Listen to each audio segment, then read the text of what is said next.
You mentioned pain there, and they might experience some pain this weekend. If that is the case, how do you think Ireland are going to inflict that pain, and what ways will Wales maybe struggle to cope with this Ireland team if they are at a similar level again?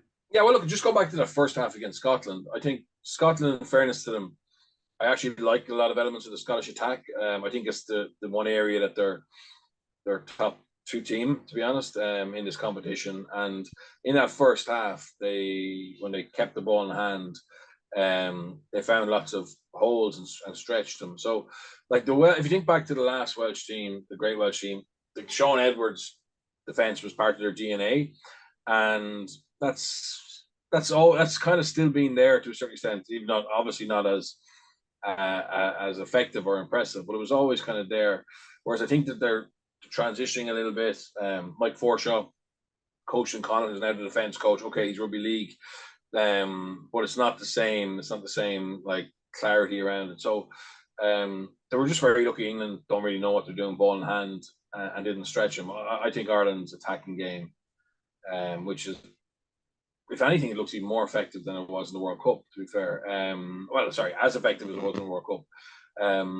Is geared up and set up to do a lot of damage to them, I think. And it's going to be really fascinating to see how Wales try and counteract that. And if Ireland can continue to have the quick ball that we've had in the first two games, and if we can, I think that it'll be a pretty comfortable win. Well, Tommy Reffel, the open side for Wales, is going to be such a key guy, isn't he? Because in fairness, he's one of the very best jackals out there. He's been amazing. Some of the turnovers he gets, the speed of ability to kind of release from the tackler and get over the ball it almost beats your eye test. You think he's not released there, but you see a slow-mo and he's just done enough. And some of the positions he can snap into so quickly are phenomenal. But he's one guy, and it'll be a bit of a wave against the Welsh. Ireland obviously have their really good kicking game too, and that's been integral, particularly in that France game with James Lowe kind of leading that as well. They have lots of different tools. The line out going well has allowed the strike plays to be renewed and reinvigorated, I think, as well. And they've done some really great work there, as well as all the face play stuff where players like Jack Crowley have settled in really well, Birch. It looks like Ireland are going to be missing one key figure, Hugo Keegan, who's been so ever-present. And I know they've been kind of stringing this one along on the injury front, but he's definitely a big doubt. What do you expect to see at number 15, or who do you expect to see if Keenan isn't there? Yeah, it seems a bit of a rumour that Frawley is going to get the nod there. I'd love to see Frawley play. I just think he deserves it, and obviously we went 6-2 against France, and he was on the bench. He's played a little bit of fullback for Leinster. I initially actually felt I wouldn't mind seeing Harry Byrne play 10 and Crowley play fullback, and that's nothing. Like, I'm 100% sure. I believe that Crowley is the next 10 for us and the man in possession. But I feel that I've seen him play fullback for Munster. I think he can play fullback pretty well. I'd love him to get another game, and then I'd also love to see Harry Byrne get a start. Or, not I don't really mind there, Harry Byrne. Even if we're already playing 10, I don't really mind who plays 10.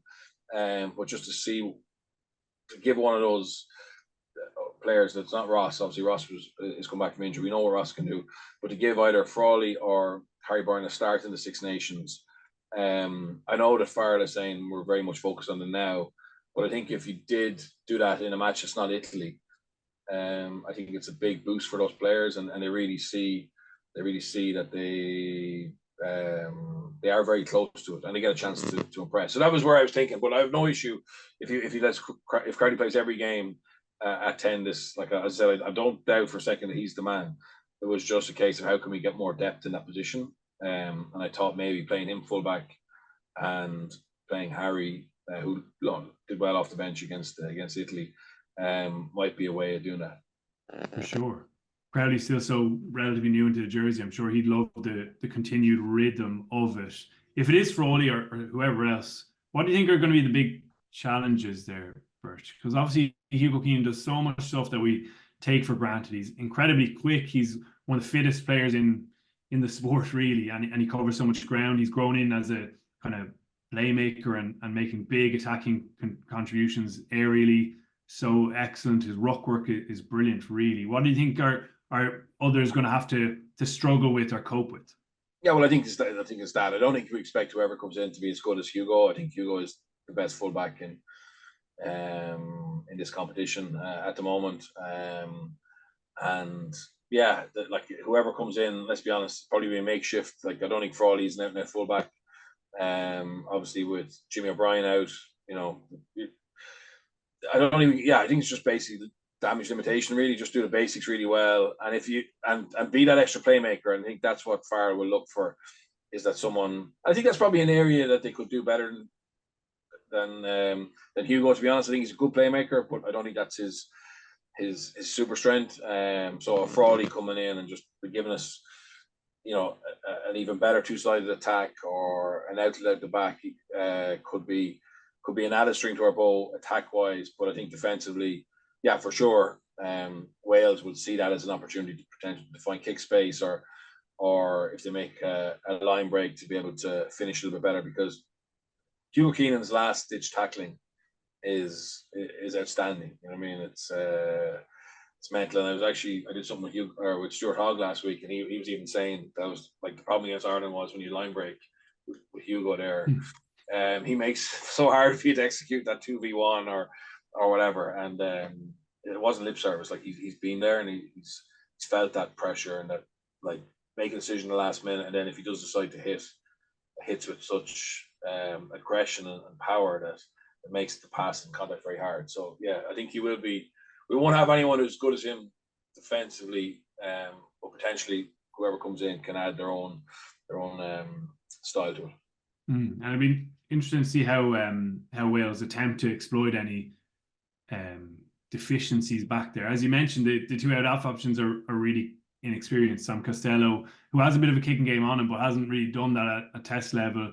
Eoin Lloyd is the other one who backed him up last weekend or stood in for him last weekend and doesn't have that kicking game either. You think Gatland would love to have maybe a Dan Bigger there who has that nous and that experience of trying to make a relatively new face of fullback just run and sprint and cover constantly. But I'm excited, as you mentioned there, having two out halves on the pitch. I'd be excited to see that over the course of a full game. You couldn't imagine Hugo Keenan playing a game at out half. He'd probably end up doing a really good job. But to have those two guys on the pitch, as they did with Harry Byrne and Crowley towards the end of the Italy game, would be really nice for that attack, which is so focused on being organised, being connected, and having good decisions on the ball. And obviously out halves are so used to doing that a lot. So that'll be an interesting slant on it.